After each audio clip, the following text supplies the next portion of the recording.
Viewers नमस्कार, मेरा नाम है डॉक्टर श्रीधर और मैं पिछले 46 ईयर से आयुर्वेद पद्धति के द्वारा सेक्सुअल प्रॉब्लम से रिलेटेड पेशेंट्स का बहुत ही सफलतापूर्वक तथा बिना किसी साइड इफेक्ट के ट्रीटमेंट करता आ रहा हूं।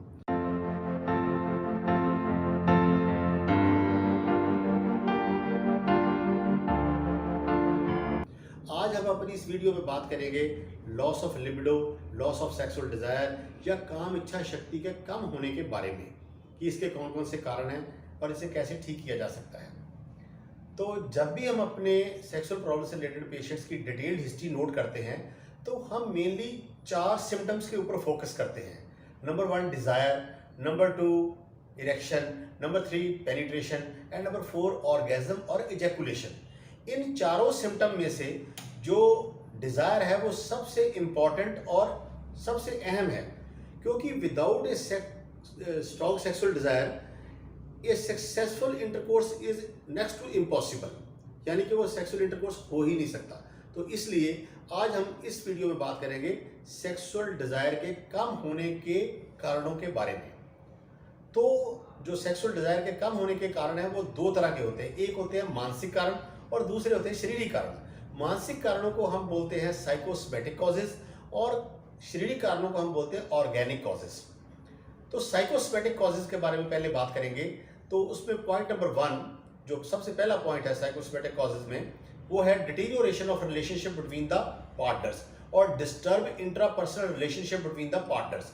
अगर मेल और फीमेल, हस्बैंड एंड वाइफ के आपस में उनके जो रिश्ते हैं वो आपस में तनावपूर्वक है या उनके रिलेशंस में डिफरेंसेस हैं, तो लॉस ऑफ लिबिडो जो है वो कॉमनली देखी गई है। नंबर 2 दूसरा पॉइंट है वो है dislike of female sexual partners body odour, mouth smell, body physique, sense of dressing, behaviour and non cooperation during sexual act. अगर आपको अपने फीमेल पार्टनर की बॉडी से, उसके मुंह से स्मेल आती है, बैड स्मेल आती है, उसका बिहेवियर, उसका सेंस ऑफ ड्रेसिंग, उसका बॉडी फिजिक आपको पसंद नहीं है, या फिर वो ड्यूरिंग सेक्सुअल इंटरकोर्स आपको पूरी तरह से कोऑपरेट नहीं कर रही, तब भी आपको लॉस ऑफ डिजायर या लॉस ऑफ लिबिडो हो सकती है। थर्ड कारण है एंजाइटी न्यूरोसिस या डिप्रेसिव न्यूरोसिस।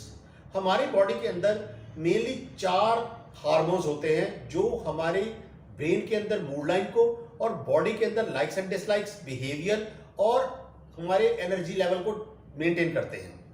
ये 4 हार्मोन्स हैं। Number 1 endorphin, number 2 dopamine, number 3 serotonin, number 4 oxytocin. इन चारों हार्मोन में से जो ऑक्सीटोसिन है उसको लव हार्मोन या बॉन्डिंग हार्मोन भी कहा जाता है, क्योंकि जो ऑक्सीटोसिन है ये मेल में फीमेल के लिए और फीमेल में मेल के लिए अट्रैक्शन क्रिएट करता है, यानी कि it causes attraction for the opposite sex. Anxiety neurosis, tension, depression की वजह से अगर ये हार्मोन जो है वो अपनी एबनॉर्मल मात्रा में आ जाते हैं या कम हो जाते हैं तो लॉस ऑफ लिबिडो या लॉस ऑफ सेक्सुअल डिजायर जो है वो पॉसिबल है या हो सकती है। नेक्स्ट कॉज है एक्स्ट्रा मैरिटल अफेयर्स। बहुत से लोगों के एक्स्ट्रा मैरिटल अफेयर्स होते हैं, अपनी वाइफ के अलावा वो दूसरी औरतों से भी या दूसरी फीमेल्स के साथ भी उनके कॉन्टेक्ट्स होते हैं, जिसकी वजह से उनकी स्प्लिटिंग ऑफ पर्सनैलिटी के कारण उनको पर्सनैलिटी डिसऑर्डर की वजह से उनको इन द लॉन्ग रन जो है लॉस ऑफ लिबिडो है कॉमनली देखी गई है। नेक्स्ट कॉज है एक्सट्रीम एंड्योरेंस एक्सरसाइज या स्ट्रीनियस एक्सरसाइज। बहुत से लोग जिम में जाके या अपनी डेली रूटीन लाइफ में बहुत ही कष्टदायक या बहुत ही स्ट्रॉन्ग एक्सरसाइज, बहुत ज़्यादा कष्टदायक एक्सरसाइज जो है वो परफॉर्म करते हैं। ज़्यादा स्ट्रेनियस एक्सरसाइज करने से हमारी बॉडी के अंदर कॉर्टिसोल लेवल जो है वो इंक्रीज होता है। जैसे जैसे कॉर्टिसोल लेवल इंक्रीज होता है वैसे वैसे हमारी जो इच्छा शक्ति है, जो सेक्सुअल डिजायर है वो कम होती है। मगर इसके बिल्कुल विपरीत अगर आप मॉडरेट एक्सरसाइज करते हो तो आपकी बॉडी के अंदर कॉर्टिसोल लेवल जो है वो कम होता है और आपकी इच्छा शक्ति जो है वो इंक्रीज होती है। नेक्स्ट कॉज है अनरियलिस्टिक एक्सपेक्टेशन फ्रॉम सेल्फ और पार्टनर। ड्यूरिंग सेक्सुअल एक्ट बहुत से लोग अपने पार्टनर से या अपने आप से बहुत ही ऐसी अनरियलिस्टिक इमेजिनेशन जो है वो क्रिएट कर लेते हैं जिनसे वो अंडर स्ट्रेस परफॉर्म करते हैं और उसकी वजह से वो फेल हो जाते हैं।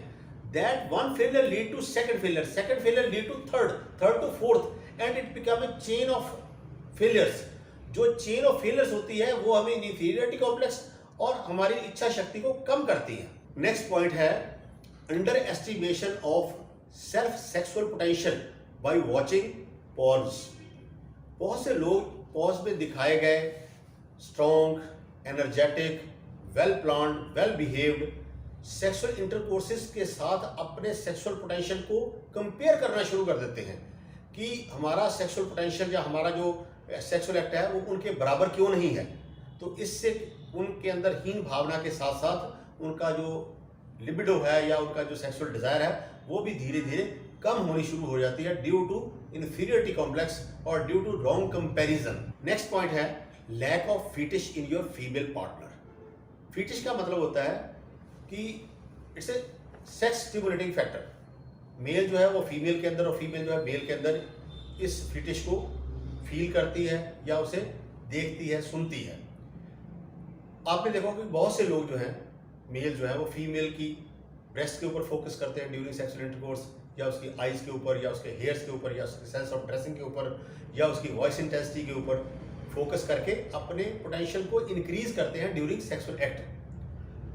तो अगर आपका कोई फीटिश है आपको उसे अपने पार्टनर के साथ शेयर करना चाहिए, क्योंकि अगर आपका पार्टनर जो है उस फीटिश से लैकिंग है या उसमें वो फीटिश नहीं है या उसमें वो सेक्स स्टिमुलेटिंग फैक्टर नहीं है तो वो उसको अपनी डेली रूटीन में ऐड कर लेगा या अपनी बॉडी के अंदर डेवलप करने की कोशिश करेगा, जिससे आपका सेक्सुअल पोटेंशियल जो है वो डे टू डे इंक्रीज होगा और आपकी लिबिडो जो है वो भी इंक्रीज होगी और आपकी सेक्सुअल डिजायर जो है वो डे टू डे बढ़ेगी बनिस्बत कम होने के। अब नेक्स्ट कॉजेज हैं ऑर्गेनिक कॉजेज, ऑर्गेनिक या शारीरिक कॉजेज। इनमें जो सबसे पहला कारण है वो है लो टेस्टोस्टेरोन।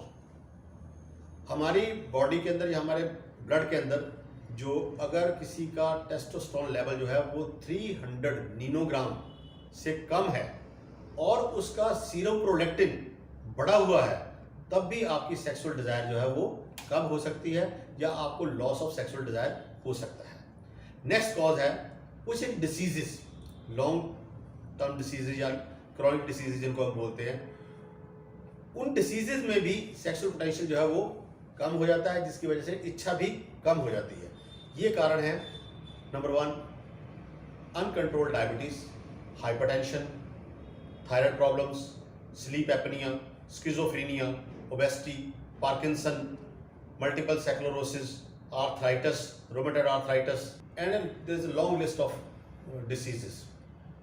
यहाँ पर ये बात बता दूं कुछ एक डिसीजेज ऐसी हैं जिनमें सेक्सुअल पोटेंशियल तो आपका बिल्कुल ठीक रहता है मगर इनएबिलिटी टू परफॉर्म की वजह से, यानी कि आप बॉडी के अंदर इमोबिलिटी होने की वजह से, पेन होने की वजह से, स्टिफनेस होने की वजह से आप सेक्सुअल एक्ट जो है वो पूरी तरह से कर नहीं सकते, जिसकी वजह से आपको लॉस ऑफ लिबिडो या लॉस ऑफ सेक्सुअल डिजायर जो है वो डेवलप होनी शुरू हो जाती है।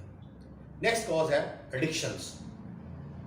इसमें एडिक्शंस में आता है शराब, सिगरेट, तंबाकू, खैनी, जर्दा, मरवाना, गांजा, चरस, रिक्रिएशनल ड्रग्स, कोकेन, हीरोइन। ये जो जितने भी एडिक्शंस हैं ये पहले तो आदमी के या मेल पर्सन के जो है सेक्स को, पोटेंशियल को भी और डिजायर को भी बहुत इंक्रीज करते हैं, मगर बाद में ये धीरे धीरे इसको कम करके उस हद तक ले जाते हैं जिसमें ये डिजायर टोटली वैनिश हो जाती है, खत्म ही हो जाती है। मतलब वो उनकी डिजायर जो टोटली लैक ऑफ डिजायर जो है वो मेन सिम्टम बन जाता है उन लोगों का। तो इसलिए अगर आप ये एडिक्शन लेते हैं तो आप इसको कम करिए, तो कम करने से आपका जो सेक्सुअल पोटेंशियल है वो धीरे धीरे और आपकी डिजायर जो है वो भी धीरे धीरे बढ़नी शुरू हो जाएगी। नेक्स्ट कॉज है कि कुछ एक ड्रग्स जो हमारे डॉक्टर्स हमें हमारी प्रॉब्लम के लिए हमें प्रिस्क्राइब करते हैं वो भी लॉस ऑफ लिबिडो या लॉस ऑफ सेक्सुअल डिजायर को क्रिएट कर सकती हैं या पैदा कर सकती हैं। इनमें है बीटा ब्लॉकर ड्रग्स, कीटोकिनाजोल जो कि एंटी फंगल ड्रग है, उसके बाद अपना मेटाकोलोप्रोपाइड, डूमपेरिडोल जो कि पेट में ये एसिड के काम आती हैं। नेक्स्ट है anti depressants, anti anxiety drugs, anti psychotic drugs, सर्पगंधा, फिर आगे एंटी एपिलेप्टिक ड्रग्स जिनमें बार्बिचुरेट्स एंड कार्बाइजेपिन ये जो मेडिसिन है that can cause loss of libido. उसके बाद अगर एंटी एंड्रोजन ड्रग्स, ये कुछ एक मेडिसिन हैं और इसके अलावा एक बहुत लंबी लिस्ट है जिन ड्रग्स से आपको आपकी डिज़ायर जो है वो धीरे धीरे कम हो सकती है। इसलिए अगर आप कोई भी एलोपैथिक मेडिसिन जो है वो ले रहे हैं अपनी प्रॉब्लम के लिए, तो आप उसके इंडिकेशन, कॉन्ट्राइंडिकेशन और साइड इफेक्ट वाले बॉक्स पे जाके ये पक्का करिए कि वो मेडिसिन आपके सेक्सुअल पोटेंशियल को कोई इफेक्ट तो नहीं कर रही। अगर वो कोई इफेक्ट कर रही है तो आप अपने डॉक्टर से सलाह करके उसकी सलाह लेके आप उसको चेंज कर सकते हैं या उसका कोई सब्स्टिट्यूट जो है वो इस्तेमाल कर सकते हैं। तो इसके साथ ही मैं यहाँ पर ये वीडियो समाप्त करता हूँ। अगर आपको ये मेरी वीडियो अच्छी लगी है तो प्लीज़ इसे लाइक कीजिए, शेयर कीजिए और सब्सक्राइब कीजिए, ताकि मेरी आने वाली नॉलेजेबल वीडियो आपको आसानी से और जल्दी से जल्दी मिल सके। नमस्कार, जय भारत, जय हिंद, सर्वे संतु निरामय।